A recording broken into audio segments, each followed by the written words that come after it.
New week, same me. Here we go with the rebuild.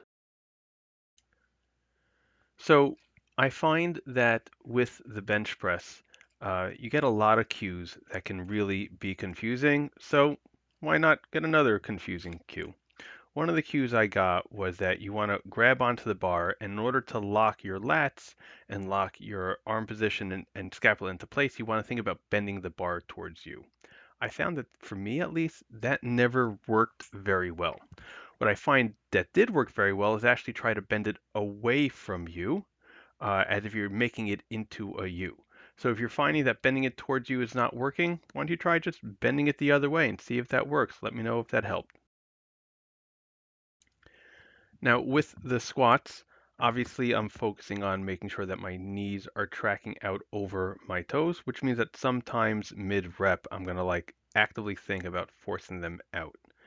I've been experimenting here with some higher reps. So even though my program calls for 7 reps, I try to go to as high as I can. So before I went out for a few months, I was about 160 for I think sets of 8, something along those lines. And yes, I'm only at 140, but every week I've been kind of increasing the weight, but keeping it at 12 reps. Again, my goal is 7. That's ultimately what I'm looking to do, but I'm actually enjoying some of these high rep sets and just like kind of driving myself there. I don't feel like I'm giving up at the end because of muscle fatigue. It really is cardiovascular fatigue, but I also feel it's a good training for your cardiovascular system. However, ultimately, this is a muscle building program, and that's what we're going to do. So as I'm rewatching this clip to record, I see Joe Gray from Gray Matter Lifting and the Garage Gym competition in the background. Now, I think Adrian Gluck from Gluck's Gym is the best reviewer out there. I would strongly recommend you follow him. One thing that sets Joe Gray apart is that his reviews tend to be more longer term reviews. So he tends to have these pieces and use them for months on end before he reviews them. As a matter of fact, he has on his website a voting review pipeline where you can vote for what it is, and then he gets it and he holds it for months. He's a back and forth with the company. So if you want to know how a piece of equipment holds up over the long term, you should first see if Joe Gray is reviewing it. Other than that, his videos are just really informative. His articles are great. Give him a follow as well. So a lot of what I'm focusing on over here when I go forward is that stretch at the end position. So is it the most important thing? No. Do I think it helps? Probably a little bit. So, and it doesn't hurt. And I feel that having some swinging is okay as long as the overall form is fine and you're not like actively swinging the weight. So while I definitely lean forward and then I kind of move my back, I'm not moving the weight with the movement of the back. The weights are still being moved by the upper back muscle, not the lower back muscles.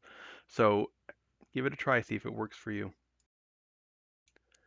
So there are many, many different ways to do this exercise that I didn't list over there, which is the overhead cable triceps extension from a low pulley. You can do it from a low pulley or a high pulley. I think each of them will have their pluses and minuses. From a high pulley, you are definitely getting the ability to do much more weight. I find that when I'm doing it with the high pulley, I can usually use at least 15 to 30% more weight versus the low pulley. But with the low pulley, you're really getting a really good stretch at the bottom, which, as I said before, can be a very important part. Stabilization is always kind of the tricky part here. And, when I get that high, I'll figure it out. So here, obviously, I'm focusing on moving it with the biceps, not with my body. So you saw my first 2 reps, a little bit swingy. I noticed that, and then I kind of slowed it down. I'm also focusing on controlling that eccentric down to make sure that really the limiting factor is in the bicep. One of the other things that I'm doing, if you notice, is that at the very bottom, I flare my elbows out and then go back into my body. This is just, for me, kind of a mental stopgap to make sure that I'm not going straight from eccentric to concentric, and that I'm not just, kind of swinging it back and forth and just taking that time at the bottom to get it in the right position. And then with the drag curls, I don't really know the best way that this end of motion on this one. I know I'm stuttering today. I apologize for that. So I just try to do it until I can't anymore, and then I just call it a day with. So these exercises that are either, I call them calf presses, but I mean calf raises. I find these, because of the position that your body is in, to be similar to that of a donkey calf raise, which is a pain in the ass to set up.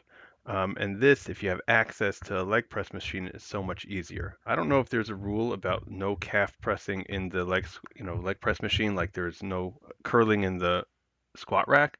But if there's no rule like that, I would definitely try to recommend it. Ultimately, you should always be doing a wide variety of exercises.